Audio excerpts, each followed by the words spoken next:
Bismillahirrahmanirrahim. Today we will discuss about matrix inverse method.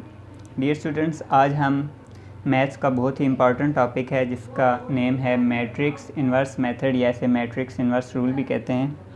तो आज हम इंशाल्लाह इसको डिस्कस करेंगे। पेपर में जो इसका क्वेश्चन आता है वो कुछ इस तरह से आता है, solve the following system of linear equations by using matrix inverse method.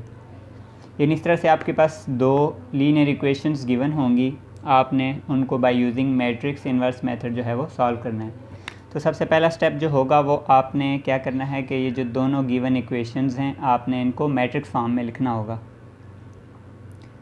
तो ये जो लीनियर इक्वेशंस हमारे पास गिवन है इनकी जो मैट्रिक्स फॉर्म है वो क्या होगी। पहली इक्वेशन है, इसमें हमारे पास कौन कौन से एलिमेंट्स हैं, 2 1। y के साथ कोई एलिमेंट नहीं है, इसका मतलब है y के साथ क्या है 1, x के साथ 2 है, तो हम लिखेंगे 2 1। इसी तरह से सेकंड जो हमारे पास लीनियर इक्वेशन है इसके एलिमेंट क्या हैं, 6 and 5, 6 and 5। तो ये हमारे पास एक मैट्रिक्स बन गया जिसे हम कहेंगे A। सेकंड नेक्स्ट जो मैट्रिक्स हमारे पास होता है उसमें हम जो वेरिएबल्स होते हैं हमारे पास उनको लिखते हैं। तो इन दोनों लीनियर इक्वेशंस में हमारे पास कितने वेरिएबल्स हैं, दो वेरिएबल्स हैं, x एंड y। तो इसको हम किस तरह से लिखेंगे, x को ऊपर लिखेंगे हम, y को हम इस तरह से नीचे लिखेंगे। आगे है हमारे पास साइन इक्वल टू। तो इक्वेशंस के जो राइट साइड वाले एलिमेंट्स हैं वो हमारे पास कौन कौन से हैं, 3 and 1। तो इसको हम इस तरह से लिख लेंगे 3 and 1, 3 को ऊपर 1 को नीचे। तो इस तरह से हमने इन गिवन लीनियर इक्वेशंस को मैट्रिक्स फॉर्म में इस तरह से लिखना है। अब ये जो हमारे पास मैट्रिक्स है ये क्या, कौन सा मैट्रिक्स है, A। इसे हम कह देते हैं ये A है।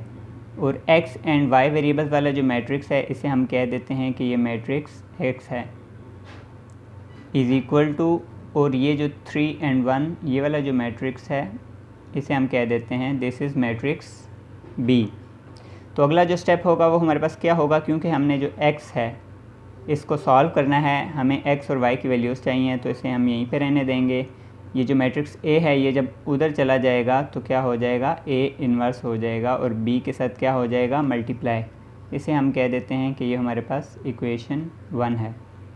अब डियर स्टूडेंट, सबसे पहली जो चीज़ हम करेंगे वो हम क्या करेंगे, ये जो A इन्वर्स है सबसे पहले हम इसको फाइंड आउट करेंगे। जब हमारे पास A इन्वर्स आ जाएगा तो हम उसको मैट्रिक्स B से जो कि हमारे पास गिवन है उससे मल्टीप्लाई कर देंगे, तो हमारे पास x की वैल्यू आ जाएगी, यानी x एंड y की वैल्यू आ जाएगी। तो सबसे पहले हमने क्या करना है, A इन्वर्स फाइंड आउट करना है।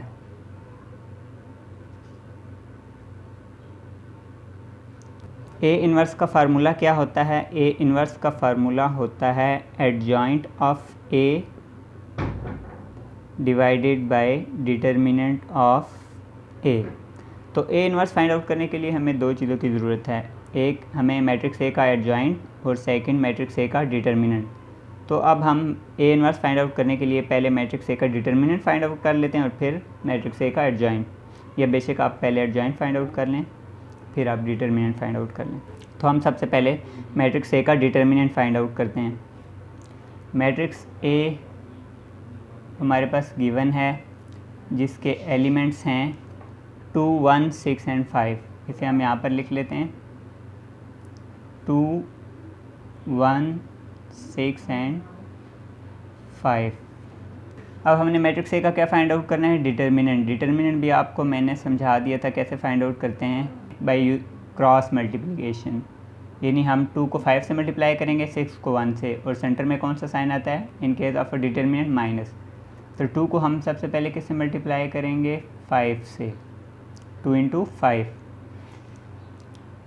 माइनस 6 को हम किससे मल्टीप्लाई करेंगे, 6 × 1।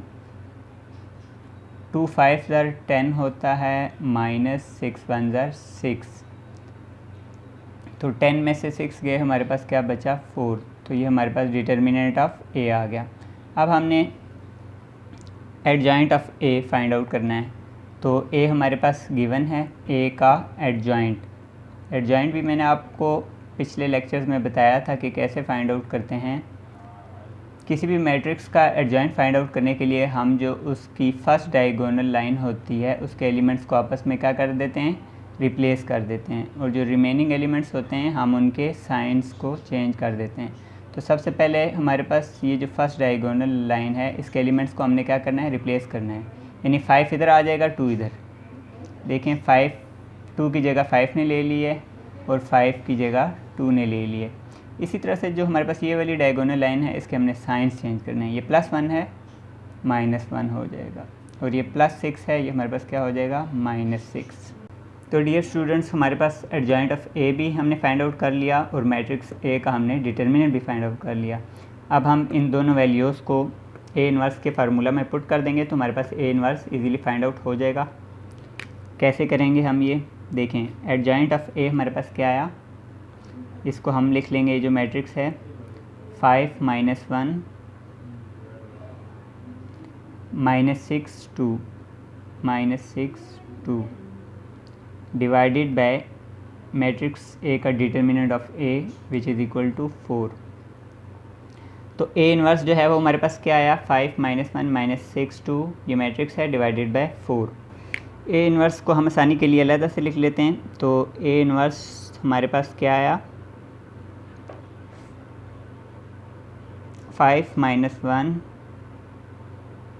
-6 2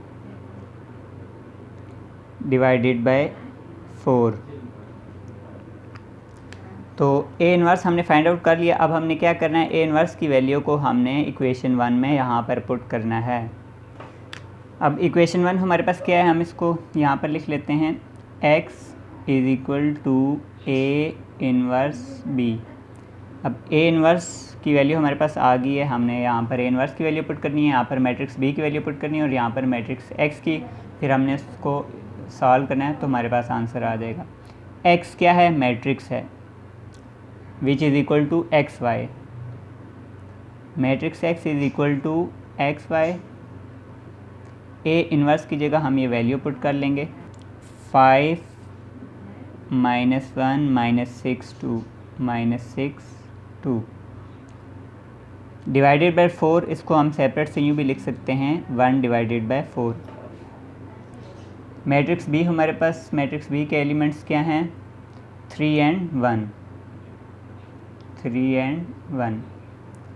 अब हमने जस्ट इन दोनों मैट्रिक्स को आपस में मल्टीप्लाई करना है और फिर हम 4 से डिवाइड करेंगे तो हमारे पास एक्स और वाई की वैल्यू आ जाएगी। नेक्स्ट स्टेप हमारे पास क्या होगा, 1/4 को हम इसी तरह से लिख लेंगे। इन दोनों मैट्रिसेस को हमने क्या करना है, मल्टीप्लाई करना है। कैसे मल्टीप्लिकेशन करेंगे, फर्स्ट रो को हम मल्टीप्लाई करेंगे इस फर्स्ट कॉलम से। सबसे पहला स्टेप हमारा ये होगा। तो टेल को हम मल्टीप्लाई करेंगे टेल से, यानी 5 × 3, और हेड को हम मल्टीप्लाई करेंगे हेड से, -1 × 1। मल्टीप्लिकेशन में सेंटर में कौन सा साइन आता है, पॉजिटिव का। जब दो साइंस आ जाएं तो हम उनको ब्रैकेट्स के ज़रिए से सेपरेट करते हैं। अब नेक्स्ट स्टेप हमारे पास क्या होगा, फर्स्ट रो को तो हमने फर्स्ट कॉलम से मल्टीप्लाई कर दिया। अब हमने सेकंड रो को यानी -6 2 को, इसको फर्स्ट कॉलम से मल्टीप्लाई करना है। तो कैसे करेंगे हम, टेल को हमने मल्टीप्लाई करना है टेल से, यानी -6 × 3। हेड को हमने मल्टीप्लाई करना है हेड से, यानी 2 × 1। मल्टीप्लिकेशन में सेंटर में पॉजिटिव का साइन आता है। नेक्स्ट स्टेप क्या होगा हमारे पास, हम जस्ट इस मैट्रिक्स को सॉल्व कर लेते हैं। कैसे करेंगे, सबसे पहले 1/4 तो हमारे पास इसी तरह से आ जाएगा। अब देखें 5 3 क्या होता है, 5 3 15, प्लस माइनस होता है, 1 × 1 1 होता है, 6 3 18, माइनस प्लस -18 आएगा, प्लस 2 1 2। नेक्स्ट स्टेप, अब हमने इस मैट्रिक्स को सॉल्व करना है। 1/4 हमारे पास इसी तरह से आ जाएगा, 1/4, 15 में से 1 माइनस हुए 14, -18 + 2 क्या होता है, माइनस प्लस माइनस करना हमने माइनस है, यानी 18 में से 2 गए 16, लेकिन बड़ी वैल्यू के साथ माइनस है तो हम साइन कौन सा लगाएंगे, माइनस। 18 में से 2 गए 16। नेक्स्ट स्टेप हमारे पास क्या होगा, देखें अब ये 4 जो है ये इन दोनों एलिमेंट से क्या हो रहा है, डिवाइड हो रहा है। तो हम कैसे करेंगे, 14 divided by 4 minus 16 divided by 4। 14 divided by 4 क्या होगा, 2 2 ज़र 4, 2 7 ज़र 14, क्योंकि इनकी कटिंग हो रही है ऊपर नीचे तो हम सबसे पहले कटिंग कर लेंगे। 7 डिवाइडेड बाय 2, अब फर्दर इनकी कटिंग नहीं हो रही तो हम इसको ऐसे ही लिख लेंगे 7 डिवाइडेड बाय 2। 16 डिवाइडेड बाय 4, इसकी भी कटिंग हो रही है, 4 1 ज़र 4, 4 4 ज़र 16। नीचे 1 की कोई वैल्यू नहीं होती, हमारे पास क्या आएगा, -4। 7 डिवाइडेड बाई 2 और -4। तो फाइनली हमारे पास ये आंसर आ गया, x matrix x y is equal to 7 divided by 2 इन, और नीचे क्या आएगा हमारे पास, -4। देयरफॉर x के सामने वाला एलिमेंट कौन सा है, 7 divided by 2। x is equal to 7 divided by 2 and y is equal to -4। y के सामने वाला एलिमेंट्स कौन सा है, -4। तो ये हमारे पास आंसर आ गया। आई होप कि आपको समझ आ गई होगी कि by using matrix inverse method कैसे हम लीनियर इक्वेशंस को सॉल्व करते हैं।